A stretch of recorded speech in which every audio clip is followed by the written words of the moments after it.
इसी के साथ मेरे दोस्तों, रसूलुल्लाह सल्लल्लाहु अलैहि वसल्लम का जो हमारे ऊपर हक है वो एक ये भी है कि आप अलैहिस्सलातु वस्सलाम की इताअत की जाए।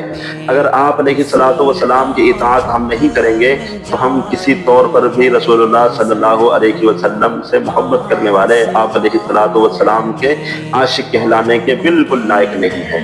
हत्ता कि यहाँ तक कि कोई ये कहे कि मैं तो अल्लाह रब्बुल आलमीन की इताअत करूँगा, रसूलुल्लाह सल्लल्लाहु अलैहि वसल्लम की इताअत के बगैर या आप अलैहिस्सलातु वस्सलाम के तरीके से हटकर, तो उसकी ये काबिल कबूल इताअत नहीं होगी, क्योंकि अल्लाह रब्बुल आलमीन की इताअत हकीकत में रसूलुल्लाह सल्लल्लाहु अलैहि वसल्लम की इताअत है।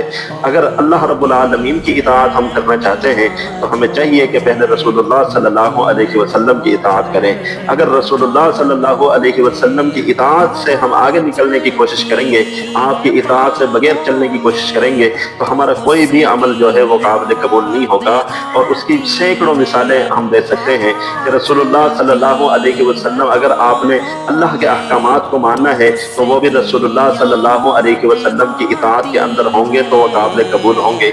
एक बंदा रोजेदार है, अगर वो रोजा अब हक जो है ये फर्ज किसने किया है? अल्लाह रब्बुल आलमीन ने किया है।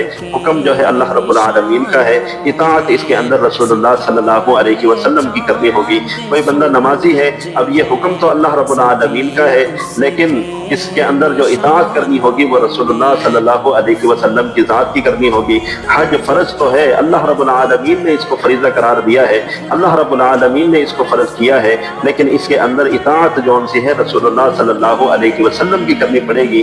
हत्ता कि कोई भी चीज़ है, किसी भी चीज़ के अंदर जो है जितने भी अहकामात रब्बे कायनात की तरफ से आए हैं, अगर हम चाहते हैं कि उनको हम अदा करें और अल्लाह रब्बुल आलमीन उनको कबूल फरमाए, तो फिर उनके अंदर ज़रूरी है कि हम रसूलुल्लाह सल्लल्लाहु अलैहि वसल्लम की इताअत करें। आप अलैहिस्सलातु वस्सलाम के तरीक़ेकार को पकड़ें। आप अलैहिस्सलातु वस्सलाम ने जिस तरह हमें चलने का, ज़िंदगी गुजारने का तरीका सिखलाया, उस तरीके के ऊपर अगर हम अमल करेंगे तो ये फिर इताअत रसूल होगी। मेरे दोस्तों, अगर अपनी ख्वाहिशात दरमियान के अंदर आ गई तो फिर हमें नहीं चाहिए कि हम ये तकाजा करें और ये हम अपनी ज़बान से ये ऐलान करते फिरें, ये नारे लगाते फिरें कि भाई हम तो आशिक़ रसूल हैं। क्यों?